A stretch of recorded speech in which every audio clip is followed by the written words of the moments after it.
What's my take on live service games seemingly taking over the gaming industry? I mean, anytime an indie developer ever measured piracy on the PC, it was like 90 to 95% piracy, right? And again, all the dumb people on the internet trivialize that by going, oh, most of those people wouldn't have bought the game. But like when piracy is 95%, okay, then if 10% of pirates would have bought the game, it would have doubled your revenue, okay? Or no, when piracy is 90%, sorry, not even 95. When it's 90%, if only 10% of people buy the game, it fucking doubles the developer's revenue, which is easily the difference between going out of business and being quite comfortable and profitable and able to make new games. So like people on PC have made this bed. Like, okay, if you're going to have piracy rates of 90, 95% and, you know, developers are going to be poor, they're going to do what they can do to survive. Okay? It's really hard to make games. And it's really easy to go out of business doing it. Ask me how I know. Like, yeah, I get why live service games are a thing because you can't pirate them. That's why. That's why they're a thing, because you can't pirate them. That's the only reason. That sounds suspect. No, it is not suspect. That is how bad piracy on PC is. Last time I checked, which was 8 years ago, it's probably worse now. So when you wonder, like, why do these developers put this invasive copy protection in their game? It's because piracy is 90%.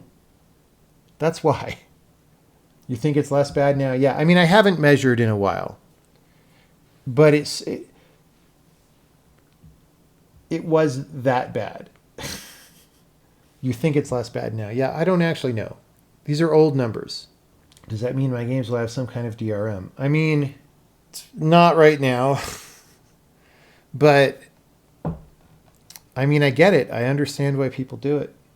It's worse because they denied Russia. You're right. So Russia can't buy games legitimately from the West now, right? Russia was one of our bigger markets for earlier games, so that's kind of sucks.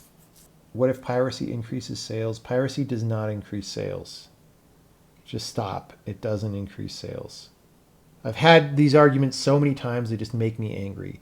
You can't argue like this and like flippantly say random shit about how maybe something is justified when somebody else has spent their entire life trying to survive in game development and suffered through so much fucking pain. You cannot have that discussion because we're not on equal terms in the discussion.